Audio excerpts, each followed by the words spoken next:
കത്തോലിക്കാ സഭ പരിണാമ സിദ്ധാന്തത്തിനെതിരാണെന്ന വാദം ശരിയല്ല. സഭ പരിണാമ സിദ്ധാന്തത്തെ അപ്പാടെ തള്ളിക്കളയുന്നില്ല. സഭ ബൈബിളിലെ സൃഷ്ടി വിവരണത്തെ അക്ഷരാർത്ഥത്തിലല്ല മനസ്സിലാക്കുക. അചേതന വസ്തുക്കൾ പരിണമിച്ച് ബുദ്ധിയുള്ള മനുഷ്യനിൽ എത്തി എന്ന വാദം സഭ അംഗീകരിക്കുന്നില്ല. പരിണാമ സിദ്ധാന്തം തന്നെ സമഗ്രാർത്ഥത്തിൽ തെളിയിക്കപ്പെട്ടിട്ടില്ലല്ലോ.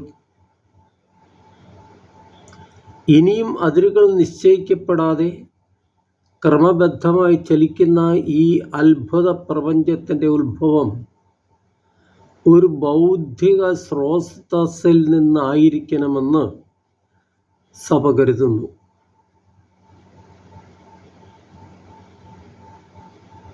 ആ മൂലകാരണത്തെ ദൈവമെന്ന് വിളിക്കുന്നു.